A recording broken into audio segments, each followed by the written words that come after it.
Good morning, all of you. I thought this room was filled with energy. Good morning. Good morning, sir. That's like exciting, right? It's an absolute honor to stand before you today at a very finest college, which is IBSK Business School. So it's a great privilege for me to come here and participate for this fantastic occasion, Annual Convocation Day. I am really, really honored and privileged.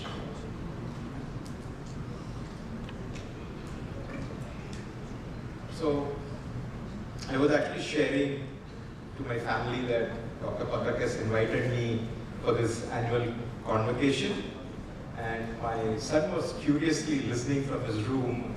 I am a son of your age, right? And he just walked up and said like, "Dad, what is that you're going to speak?" Then I had some 2-3 pages, and then I started to, you know what, very subtly he just walked up to me and said like, "Dad, can I tell you something?" I said, yeah, go on. Please don't go there and then give your advice. We are not really here to really take. So then I said like, what do I speak? Why don't you really share, this is very profound, I really liked it. He said like, you've been in the industry for 3 decades. Share your stories. You all like stories? So I'm going to really share 3 stories that shaped my life.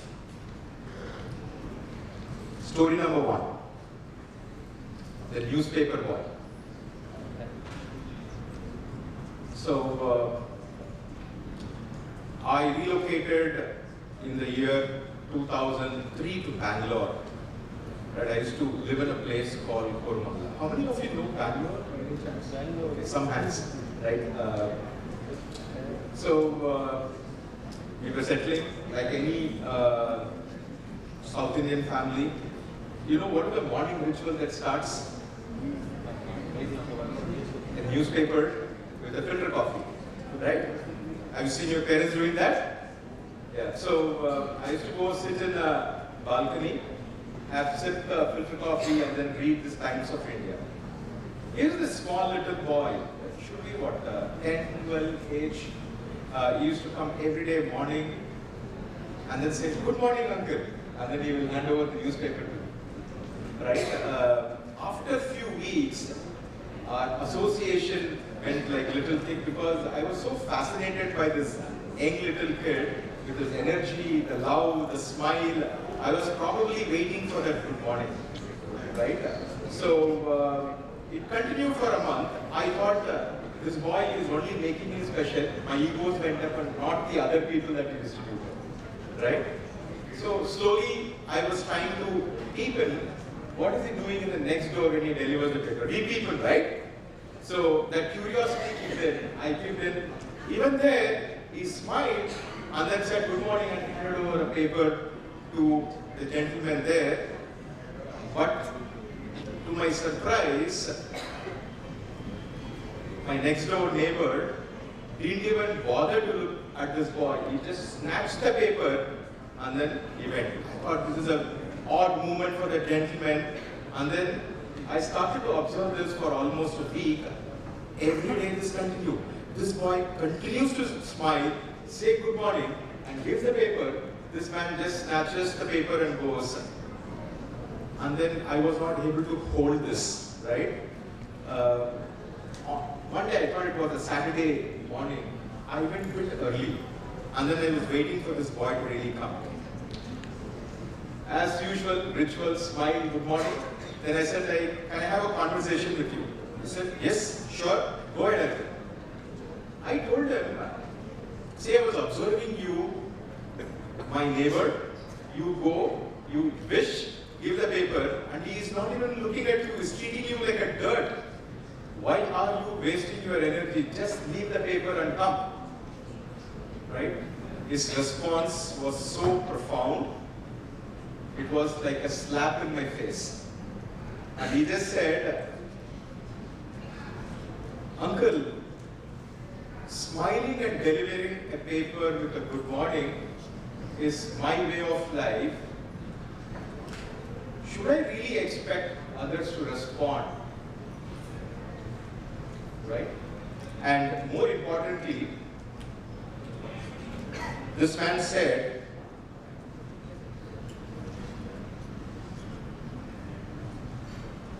in life, should we really expect for reciprocation or should we just be ourselves? Right? And that really shook me as an adult. How many of you think that we run life with expectation? Be honest. How many of you think that we run life with expectation? Put your hand up. No one here in this group run life with expectation? Oh, then it is great. You are enlightened. Right? So, what I really liked in that episode is if you can run your life without expectation and not being impacted by the external stimuli, what I truly felt, life can really liberate you. You are going to enter into your corporate world, right? So you will experience very shortly, right? If you just practice this, then the true liberation can really happen.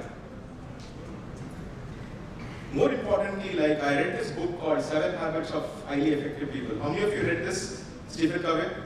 Right? It's a fantastic book.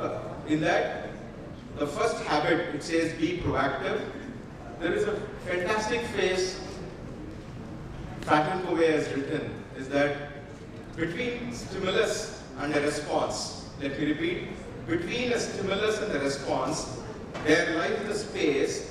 That space is called freedom of choices, right? If and only if you are aware of that freedom of choices, you would start responding to the life, otherwise you would be just reacting to the life. What I realized, this boy, consciously or unconsciously, he was executing that freedom of choices, and I felt that this small little boy is truly liberated. I've been trying to practice this for the last 3 decades. I've come some far, and I feel like whenever I run with life with no expectations, not being impacted by external stimuli, I feel that I'm myself and I'm liberated. Okay, that's my story number 1. Story number 2. I started my career, right? In Indian middle class, what really helps us, like life is very evolutionary.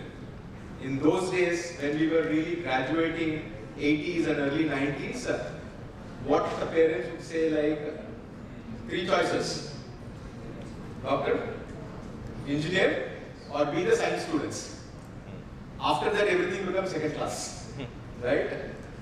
So for good or bad, I was not able to cut the doctor or engineering, but I got into like chemistry. So I did my chemistry, got stuck in my master's. So I was one day, I was doing some experiments in IIT Madras, and I was looking at, oh, Vardha wanted to continue the rest of the life with pipettes and burettes. Immediate answer said, no, I can't really do that. So then I was checking with my friends, what do you think I need to really do? Reflection, right? And then they said, hey Vardha, you really speak well, you're a good storyteller. Why don't you just pursue sales and marketing? Then I did my second master's in marketing and sales. And my first job, you know what? I was a sales representative, right? In a pharma company, I was busy selling medicines to doctors and chemists. And here is one episode that I want to really share, which is exactly 3 decades back. And this incident, every time I recollect, gives a lot of joy and fulfillment. Very busy doctor. It's almost, I would say, like you go morning 10 o'clock or night 10 o'clock, it's like a railway station, filled with patients, right? So I was an young lad. I want to promote my brand. And this was a tuberculosis product.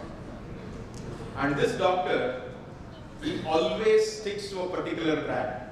Very difficult to really convert. As a sales guy, that I had to really go and convert him to my brand.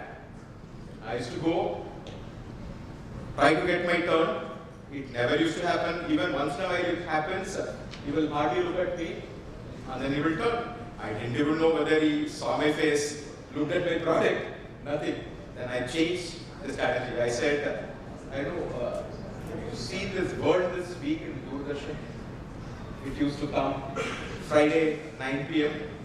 So I said, like every Friday, after this world this week, I would really take my motorcycle, and my house to this clinic is about 10 kilometers. I go, and then like I would just go in the corner and then just stand so that I am in direct contact of his eye. Stand for 30 minutes. Whenever he lifts his head, I will smile, and then I just come back. This happened for 3 months, 12 visits. And then one fine day, I thought that was my lucky day. He looked at me and said like, hey, you keep coming here. You're not speaking to me.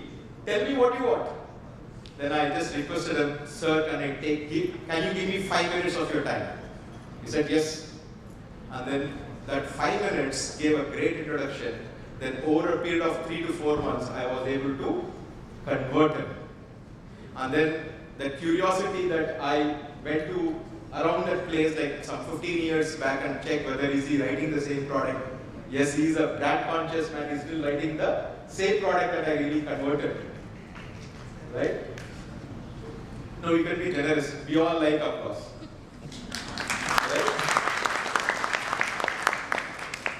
So the lesson that I have really learned is it's not about I had flamboyant storytelling skill or my product was really great or I had something great stuff, but only one aspect I thought which was able to really convert him was my personal perseverance.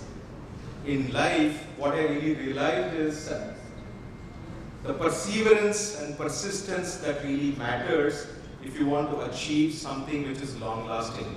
I know this world is filled with instant gratification, right? Assume if I went with a mind of instant gratification, I would have given up. But this persistence and personal perseverance is the one which kind of took me. And that critical lesson I still carried out through my life of 30 years. Now I have transitioned from sales to marketing to product management and now in HR for the last 2.5 decades. That is the biggest, I would say, the success formula that I've seen in my life. Okay? And the third, I will end with this third story. This is a very interesting story which one of my mentors, he said he was sharing with me what has really kind of made him very successful. He narrated this story. Here was a Western scholar, very, very accomplished Western scholar, and then after all of his worldly accomplishments, he said that I want to now travel the inner journey. To travel inner journey, that one have to come to East.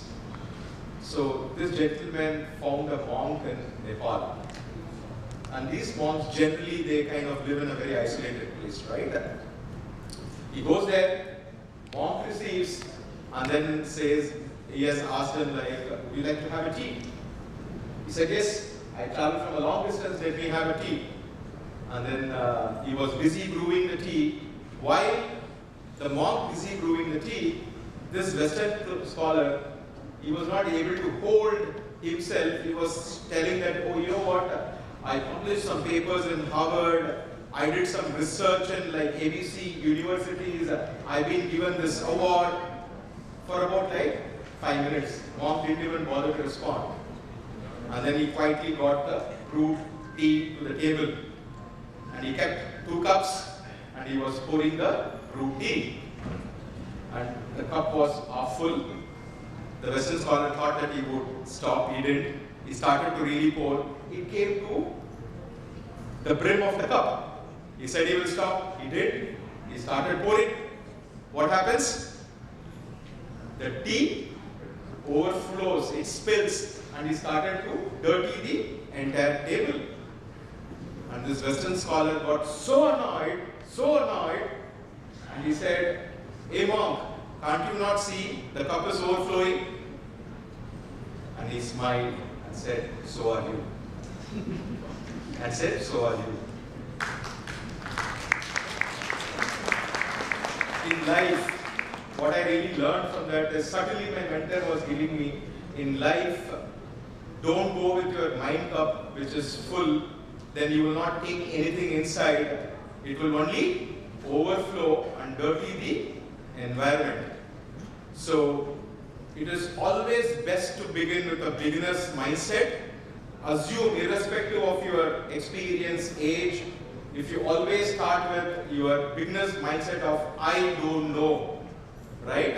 Start with an assumption of "I don't know" with a beginner's mindset. I'm sure you really learn, unlearn, and relearn, and that is what has really taken me this far.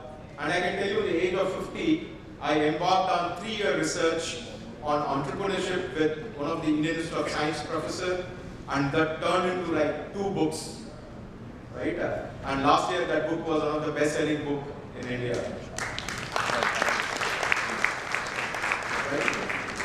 So I'm going to really stop with these 3 stories which has really kind of shaped my life.